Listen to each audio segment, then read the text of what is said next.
ओडिशा को पुणी फेरिला corona. Brahmapur MKCG रे कोरोना रोगी चिन्हट।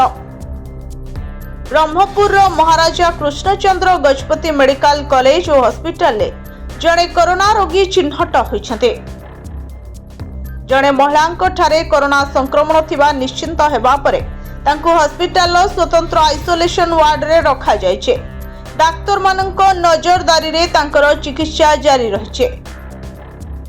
हॉस्पिटल कर्तृपक्षक पक्षरु मिलिथिबा सूचना अनुसार महिला स्वास्थ्य अवस्था वर्तमान सुधा स्थिर रहिछे।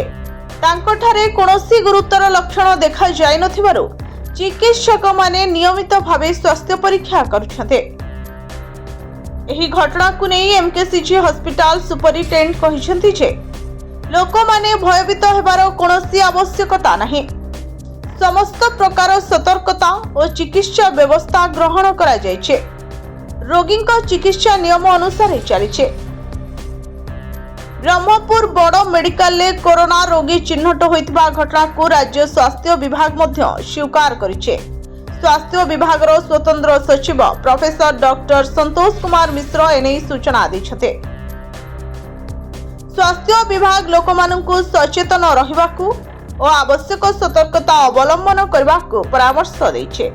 नियमित हाथ धोइबा, भीड़ स्थान रे सतर्क रहिबा और असुस्थ अनुभव कले डाक्तर को परामर्श नेबाकू कहाଯାଇଛି। एही घटना परे हॉस्पिटल प्रशासन समस्त प्रस्तुति और सुरक्षा व्यवस्था को सक्रिय रखिছে। रोगी स्थिति उपरे नियमित नजर रखा जाउछे।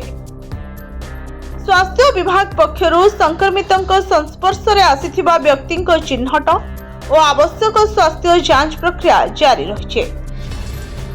सही सहित लोकंकु अजथा आतंकित न होई सतर्क रहिबा, असुस्थ अनुभव कले परीक्षा कराइबा एवं आवश्यक स्वास्थ्य विधि पालन करबा को परामर्श दिया जायछे। स्वास्थ्य विभाग कहिछे परिस्थिति उपरे कड़ा नजर रखा जायछे एवं आवश्यक पड़िले तुरंत पदक्षेप निया जिवो। ब्यूरो रिपोर्ट सोना न्यूज।